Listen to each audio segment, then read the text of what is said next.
Hello all. Here today I have my HP EliteBook 8770W for sale. This is a laptop that I've used a couple times on the road to basically work on files while I was on the road. The thing about this particular laptop here is that it has enough horsepower to kind of like do pretty much anything in Photoshop that you could want, including like liquify, anything that is very processor and RAM intensive. It can handle that. In terms of what's on the machine itself, in terms of components, go into properties here. It has 20 gigabytes of RAM, Windows 7 Ultimate, SP1 installed. The processor itself is an i7-3720QM processor at 2.6 gigahertz.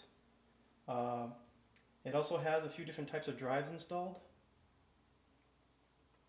Here you can see it has a cache drive, which is a 24 gig.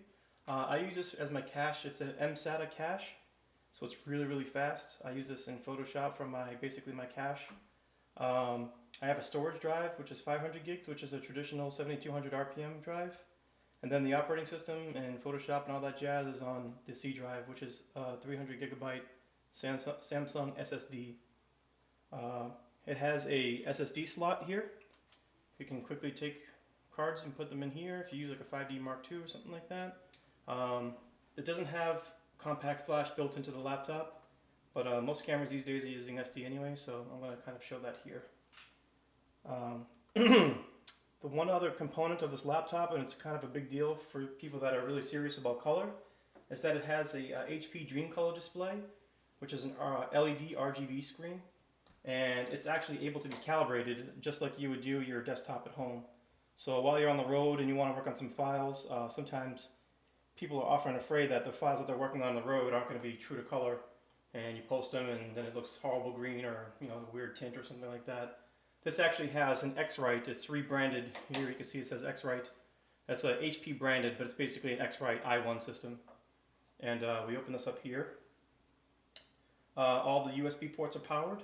I'm going to put the little puck up here and get it ready.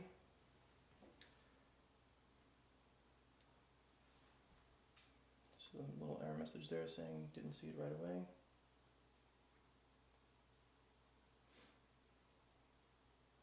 It's initializing the puck itself. You can see here with this puck, this is the same exact one as the X-Rite i1 like I was saying before. Alright, so here's the screen telling you the last time that you had calibrated and whatnot. We can go fast forward from here and you can see you just basically place the colorimeter here, just like you would on a desktop or a regular traditional screen. And you go through the paces and it basically calibrates it just like it would a desktop. In addition to all that, I won't go through the whole sequence, it's kind of long as most people know. We have Photoshop open here. So I have my SD installed. Just open up some files real quick to give you an idea as to how fast things can be. I actually have a Fuji card installed right now, as it seems. I'll open up one of the raw files for the Fuji. And you can see that opened almost instantaneously.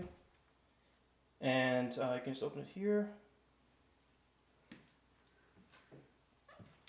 And we can quickly go to liquify.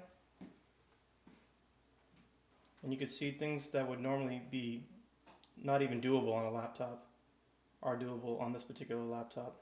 Oh, I gotta make a bigger brush there. I'm liquefying something. Again, something that you would never normally be able to do on a desktop, laptop. No problem on this laptop. We hit OK. It's been processed. It is immediate, and you can do some of the most intensive things, and I think liquify pretty much is the most intensive thing that you can do in Photoshop. And you can see that there it's very quick. I quickly go into the preferences here to show you how I have it set up. General, file handling. Performance, sorry. So you can see here I have my mSATA drive set up as my scratch disk and the extra storage drive set as my cache, and I've unchecked the OS and the Photoshop drive itself. And I have the history states really high, the cache levels to 4. This thing handles everything I can throw at it and more. And this is a full-size raw file in the Fuji 100S, which is a file of size That file was 32 megs in size. So not a small file, not a little tiny JPEG. That was a full-size RAW file. Pretty quick.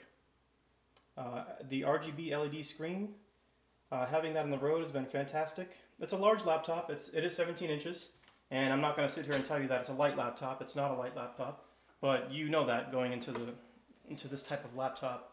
And honestly, there really isn't a competitor to this laptop. You know, Apple doesn't make something that can handle this on the road and deal with the calibration and all this other stuff. I mean, this is really kind of like one of a kind. HP really went above and beyond with this fully metal hinge here. It's all metal, and it's really strong. Here you have HDMI, eSATA, which is pretty cool. Some other USB 3s, and 1394 FireWire. Drop this cord here. On the other side, more powered USBs, headphone and microphone, and a monitor in case you have to display out. DVD, sorry, that's Blu-ray disc.